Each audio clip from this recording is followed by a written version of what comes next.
Hi College Success, welcome to your Chapter 11 lecture videos. This is all about healthy lifestyle.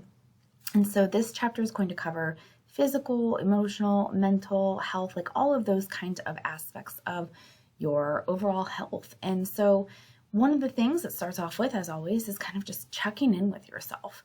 Do you eat enough of the right things every day? Do you get enough sleep? Do you have healthy relationships with the people in your life? Do you know how to manage stress?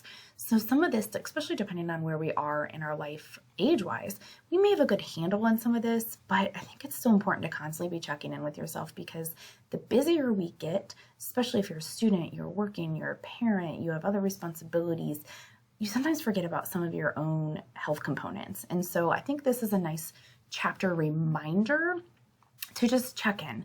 So this chapter covers, again, all these ways to just making sure that you're doing the things that are going to improve your health holistically. So big picture.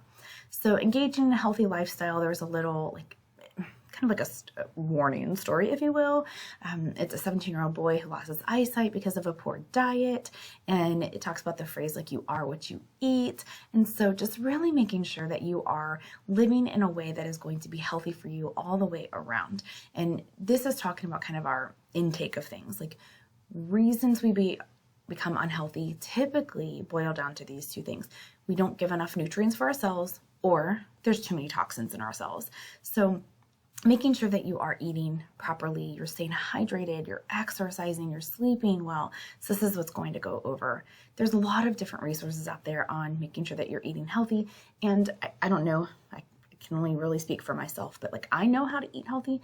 Doesn't mean I always do it. And so I don't know if anyone else kind of struggles with that. It's like, you know what you need to do to be healthy, but then Halloween comes around and then Thanksgiving and you're just all the sweets. And so it's like that self-control part of it, right? So making sure that you are eating the foods that are going to kind of feed your body what it needs. And so the chapter does go through like making sure that you're reading the labels and knowing the kind of nutrition that you're taking in, drinking a lot of water, making sure that you really are hydrated. I know it sounds so simple and so easy, but sometimes we forget that we need to drink more water. And that's a really, for the most part, easy fix, easy way to help us maintain more of a healthy lifestyle. Other ways, of course, is to make sure we're exercising, different types of exercise.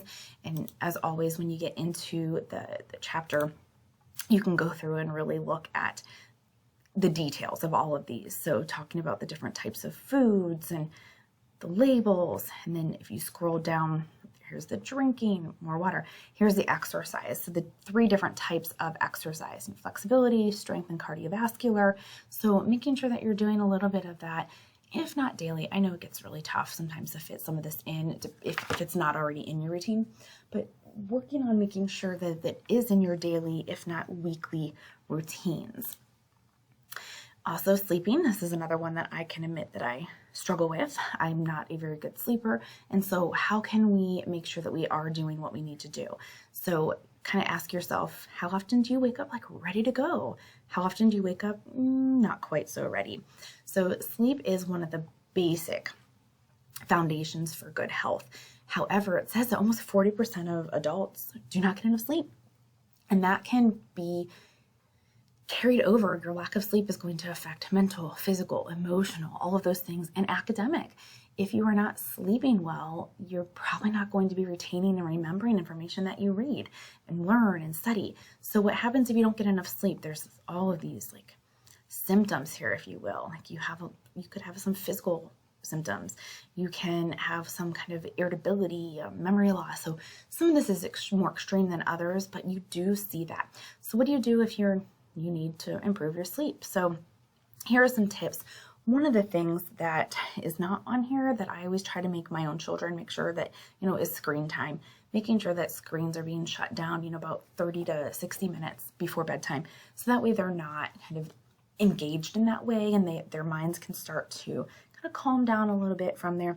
But these are the other ways to improve your sleep, quiet, cool room, making sure that you're not having alcohol and caffeine, all of these ways are going to help you with your sleep.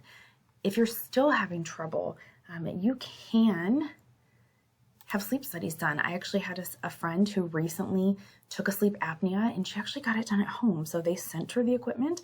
She was able to hook herself up at home. It sent information through an app, and then she got her results. So some of that like sleep study stuff is becoming easier. You can actually do it from the comfort of your own home, which is nice. But if you still have trouble with sleeping, there are ways to look into that a little bit more.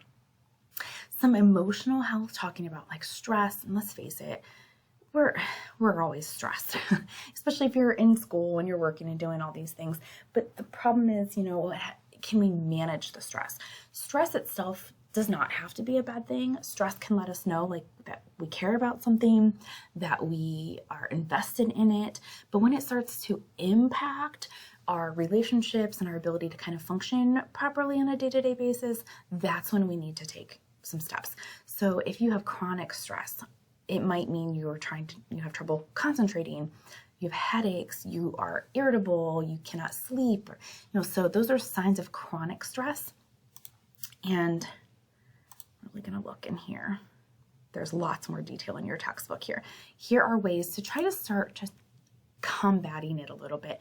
Being mindful, just knowing that you're present with what's going on around you, staying in check with your feelings. So just being in the moment. And that is one thing that some people really can struggle with, because we get so anxious thinking, oh, I have to do this tomorrow, and I have to do this next week, and I have to do this next month. But just being present in the moment, and all of that will come later. I know this is going to sound weird, but we don't often breathe enough. I know we literally breathe every second of the day, but deep breathing, are we taking time to take those deep breaths, to really focus in on our breathing and to be aware of what's going on around us? Gratitude, sometimes people have like a thankfulness or a gratitude journal. Just focusing on what we are thankful for, what we have that gratitude for, can help us kind of turn some anxiety into more positive feelings, positive experiences. And then mental health is closely related to that. Things that are dealing with mental health, we have so many different kind of concerns in our society today, and these are just a few. These are not all of them. So anxiety, eating, depression, suicidal behavior, these are just the main concerns that we tend to see, especially from college students. We tend to see a lot of those. There are a lot of resources here. I want to show you on our Stark State homepage under info for current students, we do have a counseling service here on campus. We have one at Akron campus as well. So Maine and Akron. Of course, if you're online, you can email, you can call. So we do have a student support office for counseling. We also have, I just want to point out, and I may have pointed this out before, but we have a food pantry here. So if there are issues of food insecurity, we have a food pantry that can help students here. So I want to make sure students are aware of that as well. And then of course, just the regular, anxiety, if you have anxiety about your grades, your academics, of course, all the different resources we have here for tutoring and things of that nature. So just wanted to point that out again. The last section really starts going into making sure that you're setting like healthy boundaries and making sure that you have important healthy relationships.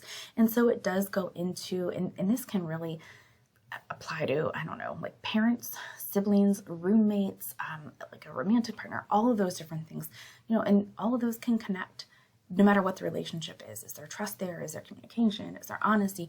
So that can apply to almost any situation. And so you'll see that it goes through lots of different relationship boundaries with safety as it relates to usage and consciousness, personal safety, and you can see if there's like an issue with crime or assault, that our textbook does go into detail to talk about what to do if that is a concern of yours.